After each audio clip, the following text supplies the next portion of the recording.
Sejarah asal-usul Kampung Lama Inong di Aceh Selatan.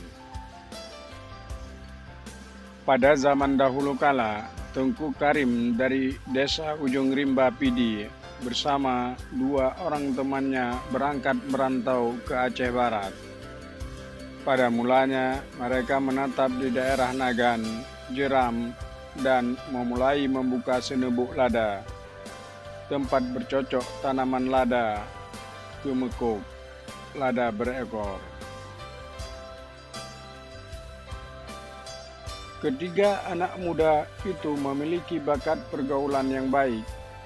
Di siang hari mereka bekerja di kebun lada, sedangkan pada malam hari mengajar anak-anak mengaji Al-Quran dan mengajar kitab-kitab kepada orang tua.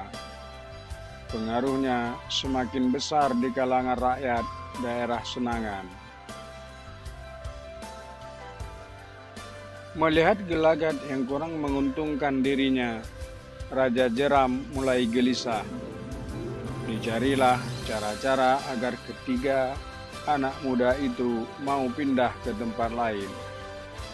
Akhirnya, Raja berhasil membujuk mereka berangkat ke Aceh Selatan, karena di sanalah yang paling cocok untuk membuka senebuk lada.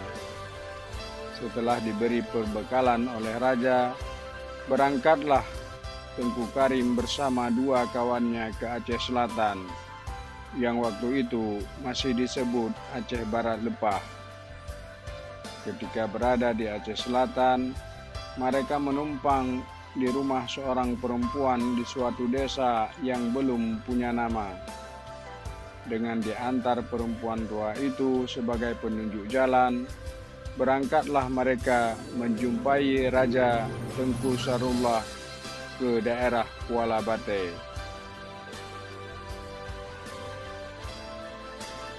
Kedatangan ketiga pemuda asal Pidi ini disambut baik oleh Raja Tengku Sarullah.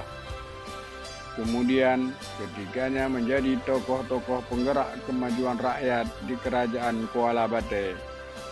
Tengku Karim sesudah menjadi tokoh masyarakat bergelar Tengku Syekh Karim. Peristiwa menumpangnya tiga pemuda perantau di rumah seorang perempuan tua itu akhirnya menjadi sejarah yang dikenang oleh rakyat kerajaan Bate. Sebab ketika anak muda tersebut telah mengukir sejarah yang indah bagi masyarakat di daerah itu. Mungkin untuk mengenang peristiwa itu, maka daerah tempat menginap menumpang beberapa hari pemuda perantau itu diberi nama Lama Inong, yang artinya perempuan lama atau perempuan tua. Setelah kerajaan Kuala Bate runtuh, maka pusat kegiatan rakyat berpindah ke Lama Inong. Dalam ucapan sehari-hari, sebutan Lama Inong kadangkala terdengar terucap Lamoy Inong. Demikianlah sekilas asal-usul sejarah nama unik Desa Lama Inong di Aceh Selatan.